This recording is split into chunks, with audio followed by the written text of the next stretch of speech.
E digo que o mesmo tempo de fala do deputado Jovair será em homenagem à ampla defesa, uma vez que o ministro está aqui após a apresentação do relatório, será dada ao ministro Cardoso. Não Com a terá palavra, a o ministro mesma Jovair. eficiência, presidente. A minha questão de ordem.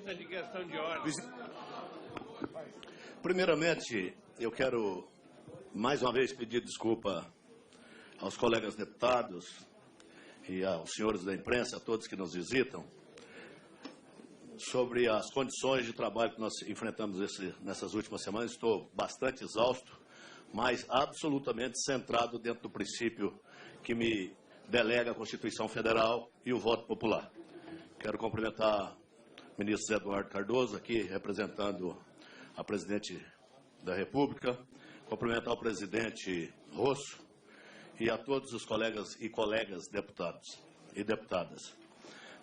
Primeiramente, gostaria de destacar que foi enriquecedor o debate realizado nessa comissão. Não só na última reunião, mas também ao longo dos trabalhos que realizamos. Ao contrário do que muitos afirmam, tais debates provam que nossa democracia pouco tem de tímida ou de frágil. A essência do legislativo revelou-se em sua plenitude. O controle político do executivo e a possibilidade de serem apresentadas ideias divergentes em um debate civilizado. Era esperado que os contrários à abertura do processo de impedimento negassem que os fatos narrados na denúncia revelam sérios indícios de cometimento de crime de responsabilidade pela Presidente da República. Era esperado também que negassem as evidências de graves e sistemáticos atentados perpetrados pela Presidente à Constituição Federal. Mas lembro aos colegas parlamentares que estamos apenas na fase de admissibilidade da denúncia. Não há condenação nesse momento, nem estamos afastando a Presidente das suas funções. Devemos apenas analisar se há justificativas jurídicas e políticas para autorizar a instauração do processo. Nada mais. Devemos apenas analisar se a Presidente da República terá oportunidade de provar as suas alegações finais lá no Senado Federal. É lá, depois de ampla instrução probatória, que haverá o julgamento e em si a pronúncia da denúncia.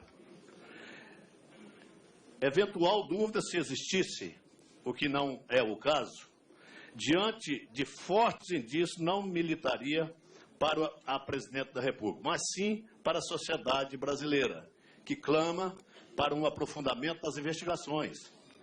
A população brasileira tem o direito de ver a denúncia ser analisada e julgada pelo Senado Federal. Se não há crime, como insiste a defesa, a Presidente será absolvida. Não vejo razão alguma para impedir essa investigação. Não me causou surpresa o fato de ter visto as palavras do meu parecer serem distorcidas com base em argumentos que afastam e fragilizam o controle legislativo das finanças públicas, concentrando-se em questões procedimentais, sem adentrar nos fatos narrados na denúncia, que são de elevada gravidade. Volto a repetir. Meu parecer não é nulo, senhor presidente, senhores parlamentares. Nulos são os argumentos que defendem essa tese. Essa é a defesa natural de quem não tem argumentos suficientes para questionar o conteúdo da peça, atacando-se a forma, esquecendo-se do mérito. Essa é a estratégia natural de quem não tem razão. Registro com orgulho que meu parecer foi elogiado pelos editoriais dos principais jornais do país, por economistas, por especialistas, por técnicos, por juristas e também por sites jurídicos em todo o país, à exceção da defesa e dos setores do governo. Diretamente interessado na rejeição evidente da denúncia. Não li uma única crítica contra o meu parecer. Esse dado é relevante para os colegas parlamentares e para mim, relator. Primeiramente, sustentou-se que o presidente da Câmara dos Deputados recebeu a denúncia movido por vingança pessoal e que tal ato foi praticado com desvio de poder e de finalidade. Ao contrário, do que diz a defesa, o STF analisou a questão exatamente sob esse prisma de eventual desvio de poder, e não apenas porque seriam inaplicáveis ao processo. As hipóteses de impedimento e de suspeição previstas no Código de Processo Penal, repito, a questão foi decidida expressamente por aquela Suprema Corte em mandato de segurança impetrado por membros dessa comissão, no mandato de segurança 33921, sob o prisma do desvio de poder, não tendo sido sequer interposto recurso contra tal decisão. Só não vê isso quem não quer. Não podemos aceitar que eventuais desavenças políticas ou motivos pessoais maculem um processo que é legítimo.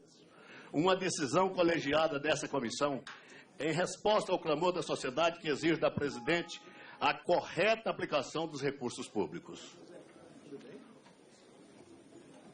Foram atacadas também a minha independência e idoneidade, mas uma reclamação sem fundamento, oriunda daqueles que não têm argumentos suficientes para rebater os sólidos fundamentos de meu parecer.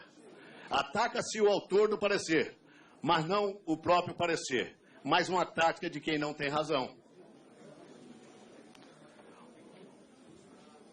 O relatório foi minucioso, coerente, sensato, cuidadoso na parte técnica e jurídica. O cuidado em examinar as questões propostas pelos denunciantes cotejados com os argumentos da defesa, foi justamente para não cometer a insensatez de concluir pela admissibilidade da acusação, sem que encontrasse indícios suficientes de que a presidente da República houvesse incorrido na prática de crime de responsabilidade. Muitos ainda afirmam que o relatório considerou pontos da denúncia que haviam sido excluídos pelo presidente da Casa, ferindo o direito de defesa, mais um argumento sem lastro. Ora, conforme registrado por diversas vezes, de forma reiterada, inclusive esses pontos excluídos pelo presidente da Casa em sua decisão inicial, não foram considerados para a formação de juízo, do juízo de admissibilidade técnica e jurídica. Isso se verifica com a simples observação do item específico, item 2.6 de meu relatório, que enquadra como possíveis crimes de responsabilidade apenas duas condutas dentre as múltiplas e igualmente graves apresentadas na denúncia, a saber, número 1, abertura de créditos orçamentários por decreto presidencial sem autorização do Congresso Nacional. 2, o uso dos recursos dos bancos oficiais para fechar o rombo das contas de governo. Ambos crimes de responsabilidade, conforme consta na Constituição, artigo 85, e da Lei Específica 1079 de 1950.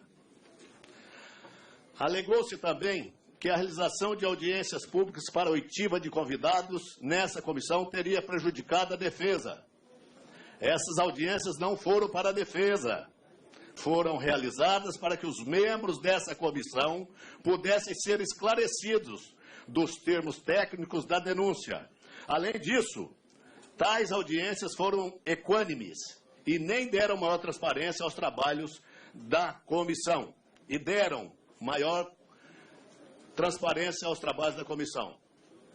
Meu parecer foi também criticado por considerar que apenas indícios mínimos podem autorizar a instalação do processo. Entretanto, na admissibilidade jurídica, quando se fala em indícios mínimos, não se está falando em falta de provas, mas sim em indícios suficientes para autorizar a instalação do procedimento. Caso este relator afirmasse categoricamente que houve o crime de responsabilidade, aí sim, estaria extrapolando a competência da Câmara dos Deputados, que é a de apreciar a admissibilidade do processo e sua viabilidade. Para os desavisados, quem guiou a elaboração deste relatório foi a Constituição. Constituição Federal da República do Brasil, a Lei de Crime de Responsabilidade, no 1079 de 1950, a Lei Orçamentária, a jurisprudência do Supremo Tribunal Federal e as normas regimentais. Esses que guiaram o nosso relatório, que ajudaram a fazer esse relatório.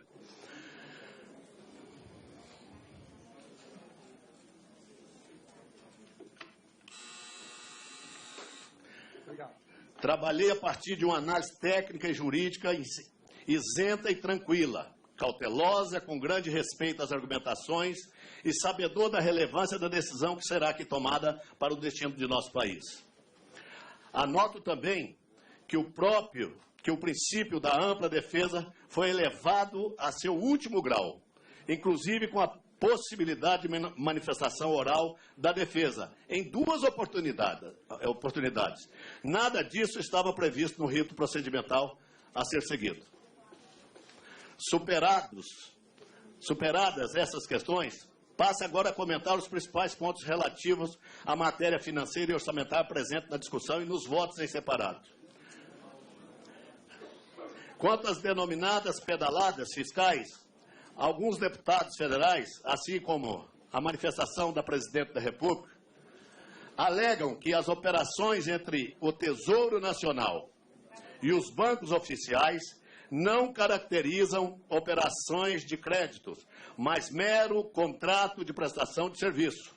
Sobre esse ponto, o Tribunal de Contas mostrou exaustivamente que o governo deu roupagem jurídica às operações contraditoriamente ao seu conteúdo material. Trocou de nome. Em sua essência, os compromissos financeiros efetuados se assemelham às operações de crédito proibidas pela Lei de Responsabilidade Fiscal, porque usam instituição financeira oficial para pagamento de despesas de responsabilidade do governo, encobrindo seu déficit fiscal. Alega-se ainda pela inexistência de um ato pessoal da Presidente na operacionalização das tais pedaladas fiscais, bem assim inexistente a má-fé, ou seja, a intenção em praticar a ilegalidade. Com todo o respeito os atos ocorreram com conhecimento e anuência da denunciada e há indícios da má-fé e da conduta comissiva ou omissiva, mas invariavelmente intencional da Presidente da República. Ressalta-se os volumes expressivos, caráter sistemático e o amplo debate público que se instalou no país a partir do ano de 2014 em torno desse tema, inclusive no âmbito do Tribunal de Contas da União. É esse período também o início das críticas ao que se convencionou chamar de contabilidade criativa, responsabilidade compartilhada entre a cúpula do Ministério da Fazenda e a denunciada. Ao mesmo tempo, essa prática nociva mascarou a difícil situação das finanças públicas e postergou ao máximo seu conhecimento pela sociedade e a adoção de urgentes ajustes estruturais, imobilismo que perdura até o presente momento.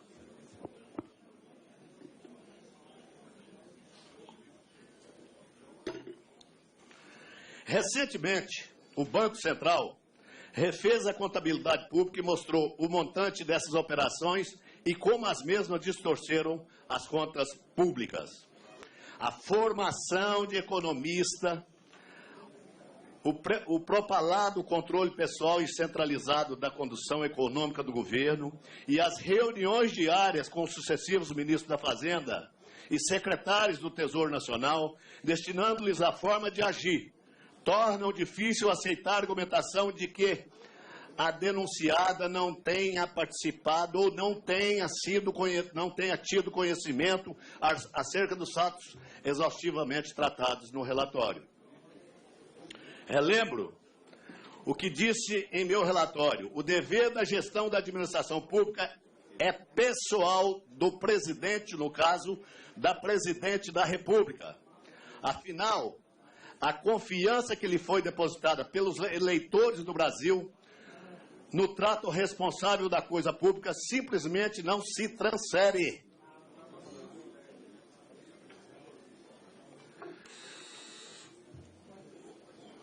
Presidente, eu queria pedir silêncio no plenário.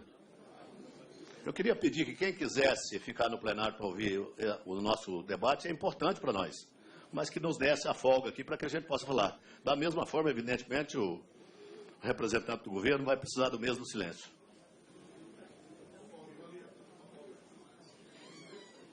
Por favor.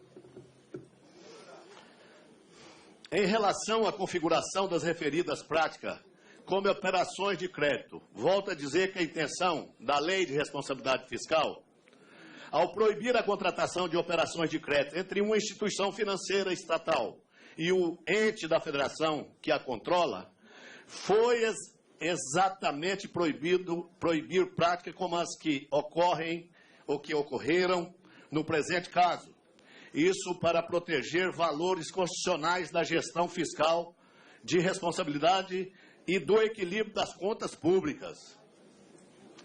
Ninguém, em sã consciência, vislumbraria que um governo celebrasse formalmente um contrato entre o erário e a instituição financeira por ele controlada, em frontal desrespeito à Lei de Responsabilidade Fiscal.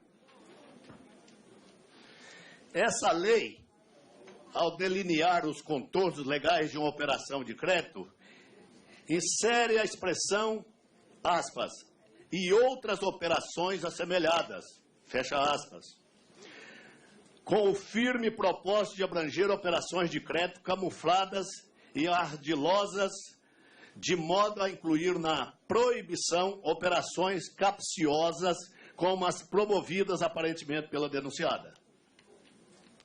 O importante é que os elementos essenciais caracterizadores de uma operação de crédito estejam presentes para fins de enquadramento na proibição de lei de responsabilidade fiscal. No caso concreto, entendo que há fortes indícios de que os atrasos ao Banco do Brasil no ano de 2015, em relação ao Plano Safra, possuem esses elementos essenciais no sentido de que se trata de um empréstimo bancário com permanência por longo prazo e com incidência de encargos financeiros. Isso porque eles representam a assunção de compromisso da União pelo Banco do Brasil, que, portanto, estariam canalizando parte considerável de seus recursos captados do setor privado para financiar a despesa pública corrente do Tesouro Nacional. Inclusive, quanto ao argumento de que a equalização de taxa de juros do Plano Safra não é operação de crédito, esclareço que em nenhum momento do relatório foi dito que a equalização, aspas, que a equalização de taxas, fecha aspas, era operação de crédito. O que ficou caracterizado como tal foram os atrasos sistemáticos e volumosos no repasse desses recursos ao Banco do Brasil, independentemente da denominação que porventura lhe tenha sido ou tido a atribuída. Não prospera a alegação de que ainda não existe manifestação definitiva do Tribunal de Contas da União e do Congresso sobre as pedaladas em 2015, e que, por isso, não haveria que se falar em crime de responsabilidade. Nem a Constituição Federal, nem a Lei 1079 de 1950 prevêem como condição objetiva para enquadramento de crime de responsabilidade a existência de parecer prévio pela reprovação das contas pelo TCU ou mesmo pela rejeição pelo Congresso Nacional. Portanto, é prerrogativa dessa Casa, da Câmara dos Deputados e dessa comissão especial avaliar se os fatos narrados na denúncia são passíveis de enquadramento em crime de responsabilidade, não estando essa análise vinculada à existência de nenhum exame prévio por parte do Tribunal de Contas da União, do Congresso ou de qualquer outro órgão público. Quanto à alegação de que houve mudanças de jurisprudência no âmbito do Tribunal de Contas da União e do que esse novo entendimento não deveria ser aplicado de modo retroativo, a tese foi rejeitada e mantenho a convicção que firmei em meu relatório. Em verdade, não havia nem exame, nem jurisprudência anterior do Tribunal de Contas da União sobre atraso sistemático do repasse de dinheiros aos bancos públicos. O fato de que o Tribunal de Contas da União apenas detectou essa irregularidade pela primeira vez no ano de 2014 e caracterizou essas práticas ilegais como operações, aspas, como operações de crédito disfarçadas, fecha aspas, de modo algum eximiu a responsabilidade da Presidente da República e muito menos a autorizou a continuar com tais práticas ao longo do ano de 2015. Nenhum agente público precisa de aviso prévio, nem do TCU, nem do Congresso, para cumprir as leis e a Constituição em vigor. Nenhum agente público. Portanto, não me convenceu o argumento da violação da segurança jurídica ou da irretroatividade das leis.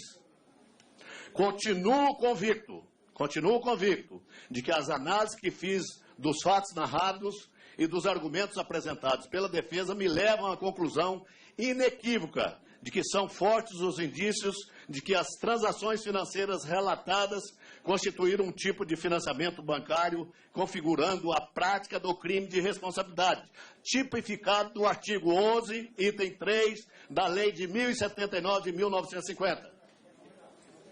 Quanto aos crimes de responsabilidade, pela edição de decretos, abrem créditos orçamentários sem autorização. É muito importante deixar claro que a questão principal a ser decidida por nós, parlamentares, é se houve, primeiro, infração patente de qualquer modo a dispositivo da lei orçamentária, ou, segundo, abertura de crédito sem fundamento em lei ou sem as formalidades legais. Nos termos da Constituição Federal, os créditos orçamentários suplementares somente podem ser abertos ao longo de um ano fiscal com prévia autorização legislativa.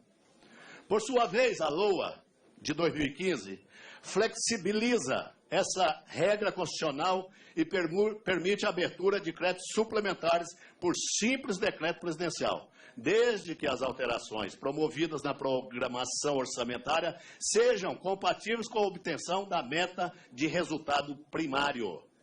Segundo a defesa, e a fala de alguns deputados federais contrários ao entendimento desse relator, no último debate aqui de sexta-feira, os créditos suplementares abertos pelos referidos decretos presidenciais estariam autorizados pelo Poder Legislativo com base no artigo 4º da Lei 2015 da LOA, uma vez que apenas ao final do ano é possível saber se a meta fiscal é efetivamente cumprida ou não. Com todo respeito, sou obrigado a discordar desse argumento com veemência, com base nas condições do meu relatório. O crime de responsabilidade da Presidente não está relacionado com o cumprimento ou não da meta fiscal, muito menos com o fato de o Congresso ter alterado a meta ao final do ano. O crime de responsabilidade supostamente ocorreu no momento da ação, quando os referidos decretos foram abertos e editados simplesmente porque existe uma condição na autorização legislativa do artigo 4º da LOA de 2015 e que não foi cumprida. Ressalto, a condição não foi respeitada. Portanto, o Executivo não estava autorizado a abrir os créditos.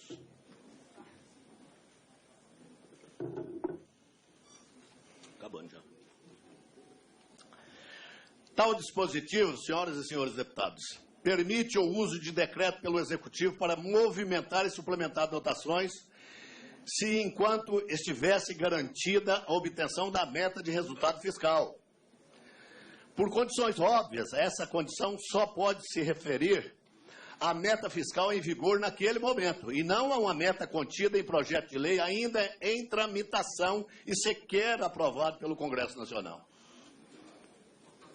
O Poder Executivo perdeu autorização para editar decretos orçamentários a partir de 22 de julho de 2015, data da qual o Poder Executivo reconheceu expressamente que a meta fiscal em vigor estava comprometida, quando do envio do PLN 5 de 2015, a partir de então, a Presidente da República, por conta própria, decidiu abandonar a meta original e manter os gastos como se nada tivesse acontecido, e o PLN 5 já estivesse aprovado.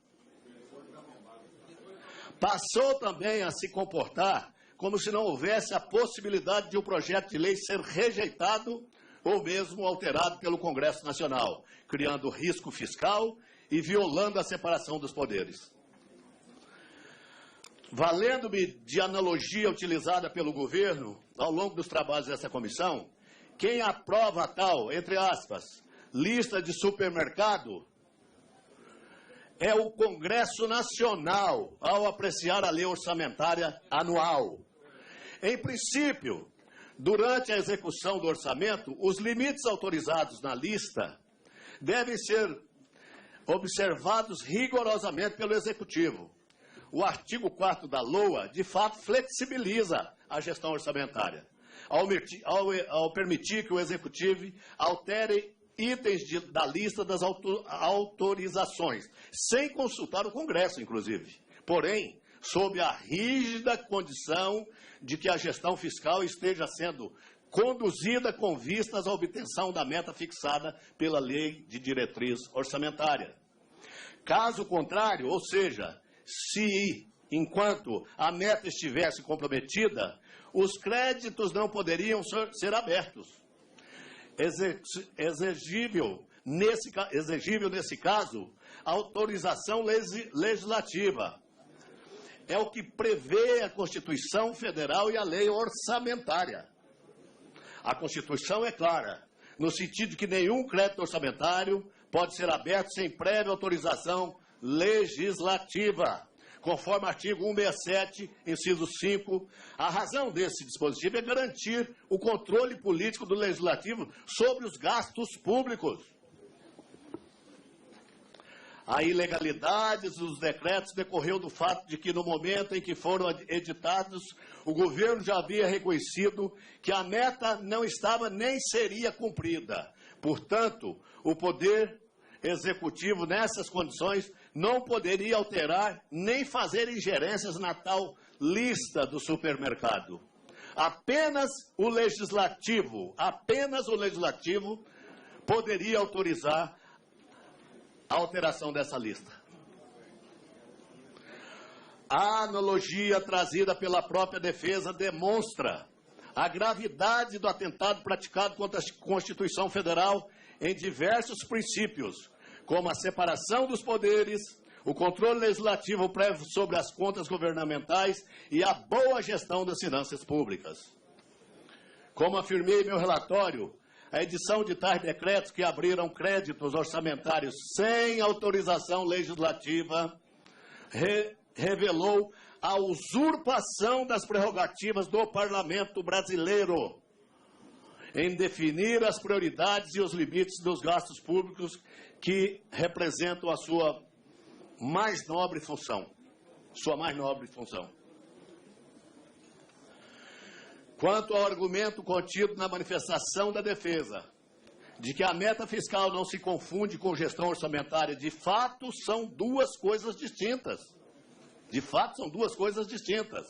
Ocorre que o artigo 4º da LOA, Lei Orçamentária Anual, possui o claro objetivo de obrigar o Executivo a tomar todas as providências necessárias ao longo do ano, especialmente a fixação de limites adequados de contingenciamento para tornar viável a obtenção da meta fixada na LDO, que é acompanhada pelos relatórios bimestrais estabelecidos na Lei de Responsabilidade Fiscal. Portanto, os limites fixados nos contingenciamentos durante o ano devem ser suficientes para adequar a despesa à evolução das receitas.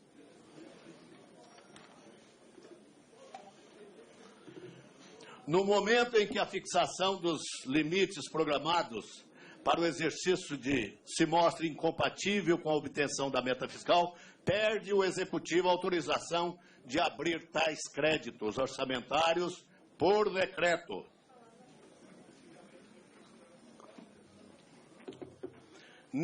Nesse caso, teria que enviar ao Congresso Nacional projetos de lei ou editar medida provisória. Nessas condições, diante das dificuldades e do comprometimento da meta, o Legislativo reserva-se a avaliação caso a caso da pertinência da ampliação de autorização dos gastos. Salienta-se que, em condições normais, estivesse o Executivo atuando corretamente na obtenção da meta fiscal, estaria autorizado a promover a edição de decretos orçamentários nos termos do artigo 4º da Lei Orçamentária. Em nenhum momento, volto a repetir, o meu relatório afirmou que a abertura de crédito suplementar por si só aumenta gasto público. A conduta proibida que atenta à Constituição e à lei orçamentária é o fato do Executivo abrir o crédito orçamentário excedendo a autorização dada por esse Congresso Nacional na lei orçamentária. Essa é a conduta que a Constituição e a Lei de Crimes de Responsabilidade proíbe. Aceita a hipótese de o Executivo alterar ao seu bel prazer o orçamento sem prévia autorização legislativa. Perde-se o controle político e social sobre os recursos públicos, abrindo-se o caminho para a arbitrariedade. Aliás, ainda nesse tema,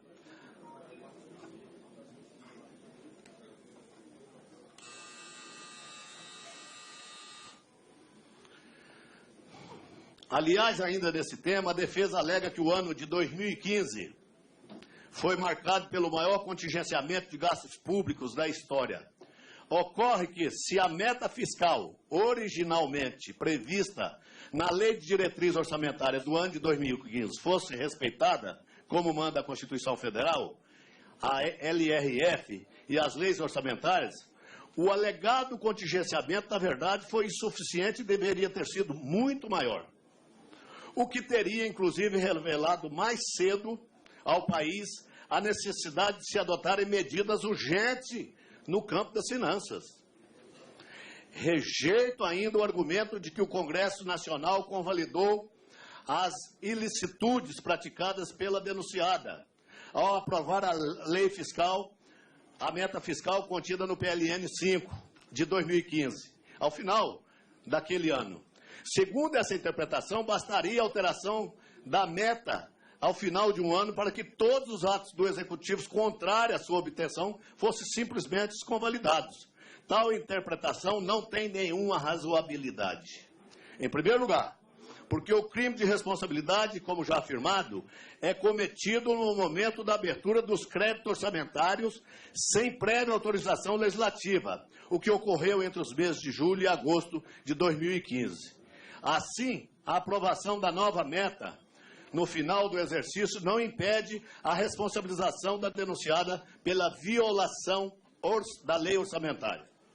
Em segundo lugar, porque a interpretação do Executivo a favor da convalidação retira por completo a eficácia jurídica da condição prevista no artigo 4 da LOA. Assim, como anula o controle legislativo prévio quanto à definição de uma política fiscal planejada e responsável. Quanto ao fato de governos estaduais, quero reafirmar essa questão, quanto ao fato de que governos estaduais e municipais adotam práticas semelhantes, é importante alertar para o erro deste argumento. Existe uma confusão quando se afirma que os governadores também poderão sofrer impeachment por falta de cumprimento das metas fiscais. Primeiro, porque o crime de responsabilidade da presidente não está relacionado exclusivamente ao fato do cumprimento ou não da meta fiscal. O que está sendo apurado é o ato de a presidente abrir crédito por decreto sem autorização do Legislativo, lesando o controle político constitucional. E quando já tem conhecimento da impossibilidade do cumprimento da meta fiscal. Segundo, que por expressa determinação da Constituição da nossa República, todos os presidentes, os governadores e prefeitos podem ter tido durante seu mandato autorização do Legislativo para alterar o orçamento por meio de decreto dentro de certos limites. No entanto, salvo o melhor juízo, somente a Lei Orçamentária Federal tem uma condição que vincula a abertura de crédito suplementar por decreto. gestão orçamentária, a adoção de medidas voltadas à obtenção da meta fiscal, evento da gestão fiscal.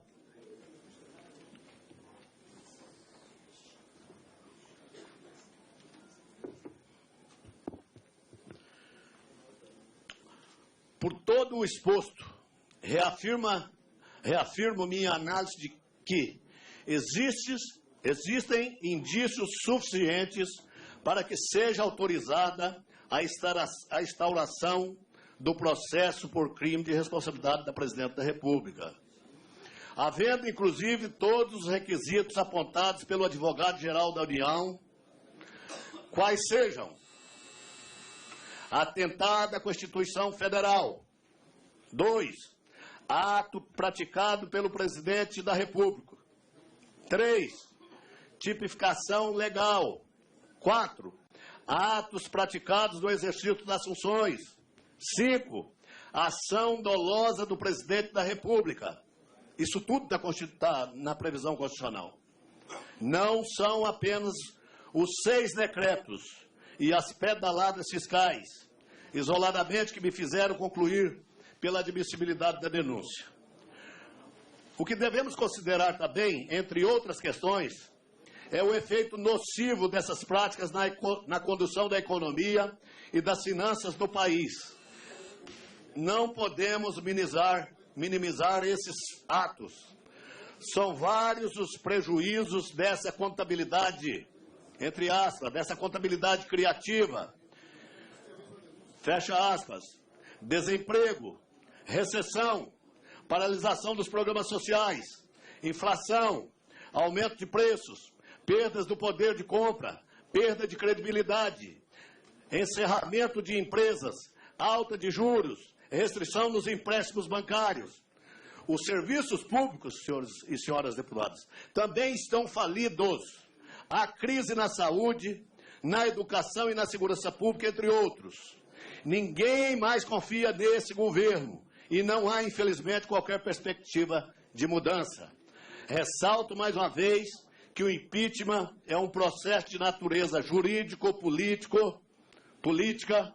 O fato de a Constituição ter entregue o julgamento às casas do Congresso Nacional e não a um tribunal do Poder Judiciário reforça o componente político desse processo, o que assentamos na parte do relatório que tratou da oportunidade e conveniência da admissibilidade da denúncia.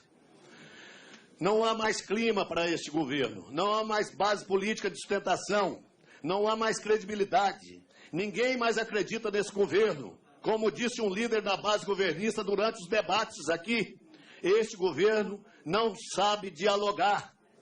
É um governo arrogante e autoritário que não aceita opiniões divergentes. Em suma,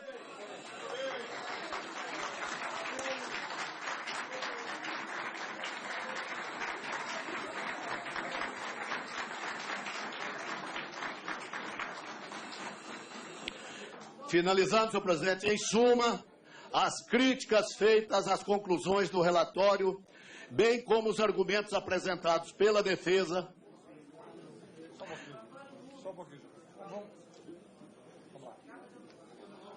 em suma, as críticas feitas às conclusões do relatório, bem como os argumentos apresentados pela defesa, em nada diminuem minha convicção de que há indícios suficientes de que a denunciada praticou atos que podem ser enquadrados como crimes de responsabilidade. Só um minutinho, momento, a última reunião da votação, faltam 2 páginas, então o relator já está terminando já.